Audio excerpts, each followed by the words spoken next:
क्षीणेवा नीचगे चंद्रे षष्टाष्टव्यय राशिगे आत्म सौख्यम मनस्तापः कार्य विघ्नम महद भयम।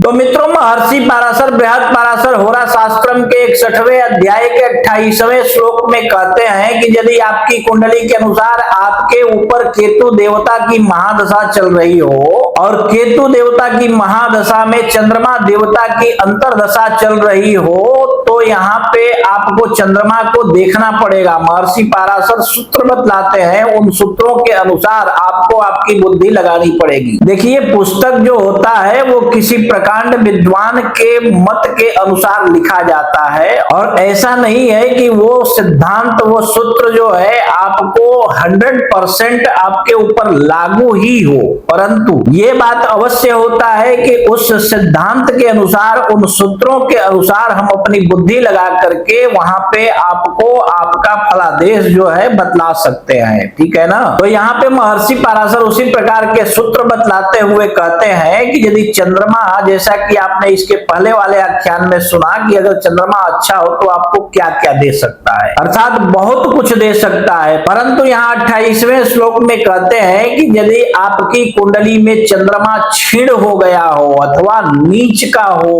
अथवा छठे, 8वें, 12वें घर में बैठा हुआ हो, षष्टाष्ट व्यय राशिगे, तो आत्म सौख्यम मनस्तापः कार्य विघ्नम महद भयम। ठीक है। इस प्रकार से महर्षि पराशर कहते हैं कि ऐसे समय में अपने निजी सुख जो है, या जिसको शारीरिक आराम कहते हैं, ऐसे आराम में, ऐसे सुख में बहुत ज्यादा कमी हो जाती है, अर्थात आपको खुद उठ करके काम करना पड़ता है अपने लिए, अथवा तत्जन्य पाप जो है, अर्थात शारीरिक आराम जो बिगड़ जाए आपका, मतलब आपको करने को न मिले, तो ऐसे समय में क्या होता है, कहते हैं कि तत्जन्य जो है मनस्ताप सदैव बना रहता है। मतलब शारीरिक आराम आपका बिगड़ जाए तो आपको मनस्ताप होता है। देखो क्या मजे की जिंदगी कट रही थी और ये बेकार का उलझन बढ़ गया, ऐसा करके आपको मनस्ताप जो है बढ़ने लगता है, आपको मानसिक आपकी शांति भी भंग हो जाती है और ताप बना रहता है सदैव मन में। और इसके वजह से क्या होता है, मनस्ताप के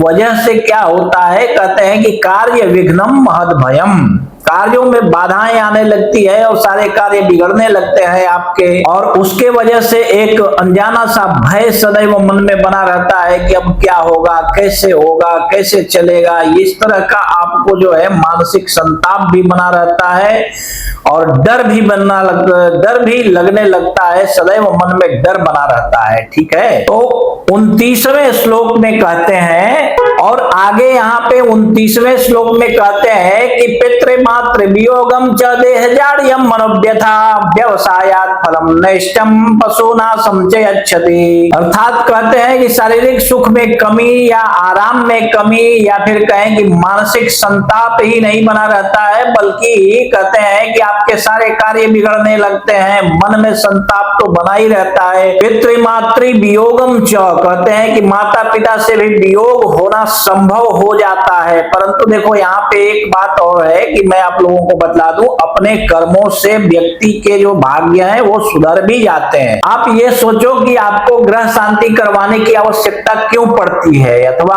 बहुत बड़ी बड़ी पूजा पाठ करवाने की आवश्यकता क्यों पड़ती है। यदि आप अपने कर्मों को सुधार लो, सन्मार्ग पे चलो, किसी का बिगाड़ो मत, किसी का लूटो मत, किसी से बेईमानी मत करो। अब एक सेठ जी हैं, दुकान में बैठ करके और माल छापते हैं, 10 रुपए का सामान 250 रुपए 300 रुपए में बेचते हैं, और जाकर के घर पे कहें कि हमारा भाग्य साथ नहीं देता है, भाग्य का दोष है, तो इसको क्या बोलेंगे आप। तो ऐसा ही होता है, भोला भाला ग्राहक तो जानता नहीं है कि कौन सा माल कितने का है। अब वो जाता है और सेठ जी उल्टी सीधी बातें करके, लंबी चौड़ी बात करके, और उसको फंसा लेते हैं अपनी बातों में, और फिर चिपका देते हैं 10 रुपए का माल 250 में। तो इस तरह के पाप जो हैं आपके कर्म में नहीं गिने जाते, बल्कि दुष्कर्मों में गिने जाते हैं। आप तो समझते हैं कि हम बैठ करके कमा रहे हैं, लेकिन वो कमाई आपकी नहीं है, वो आपका दुर्भाग्य लेकर के आ रहा है। तो कहते हैं कि पशुओं का नाश भी होने लगता है, व्यवसाय में बहुत ज्यादा हानि होने लगती है आपको ऐसे चंद्रमा देवता की अंतरदशा में, तो आपका जीवन भी बिगड़ने लगता है ऐसे समय में। ठीक है। तो इसी प्रकार आप अपनी भी कुंडली देख लीजिए और स्वयं के बारे में स्वयं ही समझ लीजिए। और यदि इसके बाद भी आपको आपकी कुंडली समझ में न आवे तो आप अपनी कुंडली किसी कुशल श्रेष्ठ अनुभवी विद्वान ज्योतिषी को दिखाइए। और यदि कोई श्रेष्ठ विद्वान आपको आपके आजू बाजू में न मिले तो आप अपनी कुंडली हमें दिखा सकते हैं। आप देश विदेश कहीं भी रहते हो, टेंशन लेने की आवश्यकता नहीं है। आप दिए गए नंबर के व्हाट्सएप पे आप मैसेज कीजिए कि हमको अपॉइंटमेंट लेना है, और जैसे ही आपका अपॉइंटमेंट कंफर्म हो जाएगा हम आपकी कुंडली देख करके फोन पर बात करते हुए ही